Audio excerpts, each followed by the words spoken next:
Morning everybody. Haven't made a video for a few days. I know I had a goal I set of one video every day for 30 days. That I failed at.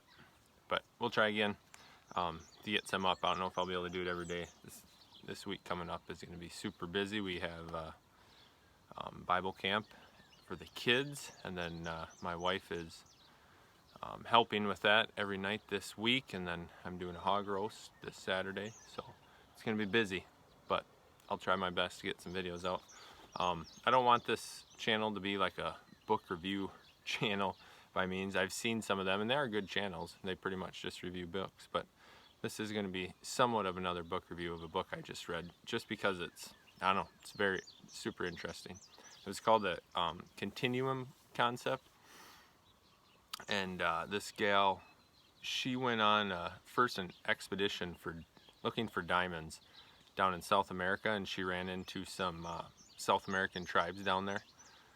She was just super struck by them and the way they lived their lives and stuff. And then several years later, she went back down there and she stayed for a few years. And it's the Equana. I don't know if it's Equana or Equana Indians in South America are the main ones she studied. And her main focus was on, she called it like the in-arm phase, when a gal first has a baby. Basically, the Guana people, they held their babies for almost the entire first, like 10 months. Literally never set them down. They're always in like a, like we see them now as like a pack for the baby, but it was, just wrapped up, swaddled. And she just talked about the effects of that on the baby in a positive way. And then, like I said, she studied them for a couple of years, and then when she left and came home, she started doing tons of research on the how Americans raise their babies and stuff. And it was kind of funny because it wasn't too much before I started reading this book. Me and Christy were talking about how sometimes we feel the American way of raising kids is from the second they're born, you just slowly start pushing them away. You try to wean them from breastfeeding as soon as you can to a bottle, and then as soon as you can get them to not need you put them in a bassinet or a crib to sleep, and then as soon as you can get them into daycare so you can go back to work, and then as soon as you can get them into school so you can work every day, and then as soon as you can get them off to college, they're out of the house. It's just, I don't know, it's interesting, maybe somewhat sad, that the social norms. And in this continuing concept, the author writes where she did some studies on the long-term effects of that, and she, I don't know, this is just what the book says, but relates it to a lot of still problems in today, like as these babies have grown to adults that were never swaddled or never completely satisfied by that in-arm phase, that they have some psychological issues all the way up into their adulthoods, with security, not ever feeling that security. The Quana people, they took the lot more, I feel, just the natural instinct approach is like now, thing. I'm not saying we don't do the same thing, but you just kind of let the baby, it's like, just let him cry it out, he'll fall asleep eventually. Where she said the Quana people never, if they fussed, they were right there to pick them up, always. They slept with their babies until the baby didn't want to sleep with them. And a lot of that, just more the natural instinct. I think it's natural, at least it is for me, when you hear a baby crying, like, you just feel like you gotta go pick it up. But then, there's the social norm of, you just gotta let him cry it out so he gets used to sleeping by himself in his crib and all that, and it's just interesting this book about how there might be some long-term effects on that.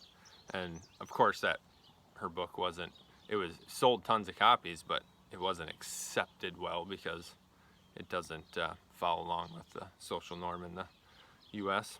I guess my last point is that me and Christy, like I said, we're talking about how we feel like we're just slowly raising the kids, a lot of people, and slowly pushing them away. You know, the question I guess I ask myself is, who do I want my kids' greatest influence to be? Who do I want them to be influenced greatest by? And if you send your kid to daycare as soon as they're old enough, as soon as they're, I don't know how many, is it 3 months, 4 months old or whatever, you send them to daycare every day. And then you send them, as soon as they can go to school, you send them to school every day. Who's their greatest influence going to be? It's whoever, more than likely, it's going to be whoever they spend the most time with. So if they're only with you an hour in the morning and then a couple hours or a few hours at night before they go to bed, I just get concerned that their biggest influence is not going to be their parents. And maybe as a parent you don't want to be their biggest influence. I don't know. I'm not judging. I'm just personally saying, me personally, I want our kids' biggest influence to be me and my wife, because I feel we care more than anybody else about their kids. You might think your daycare loves your kids, you might think your teacher loves your kids, and they might, but they got 15, 20 kids. They only have so much love to put out to each one of those kids. And if they ain't getting that at home, that love, that in-arm phase, that connection that every kid needs, if they're not getting it at home from their parents, they're not being completely satisfied, because they need that love from their parents. I'm not saying you can't send your kids to daycare and you can't send your kids to school every day and they can't get that. It's just, if that is the case, I think you need to work extra hard when you are with your kids to make sure that you are their greatest influence. Because the world does have massive amounts of influences on these poor little kids in not good ways. And especially in the public school system is changing daily and institutionalizing our kids to the point where they have they don't have any creativity, and they learn to stand in a line and shut up until you raise your hand and get called upon and do what you're told. And I mean, sometimes that's good, but poor kid's got to be able to learn to think for himself too if he's going to survive in society. Anyways, that's my thoughts on that book. I think it was a great book. I wouldn't strongly recommend it. It was interesting. It wasn't the best book I ever read, but it was extremely interesting about the in-arm phase. And then I'm not going to get into the research that she did when she got back to the States about the long-term effects of, not getting that, but for kids that missed that in-arm phase. But it was interesting. Have a great day. See you soon.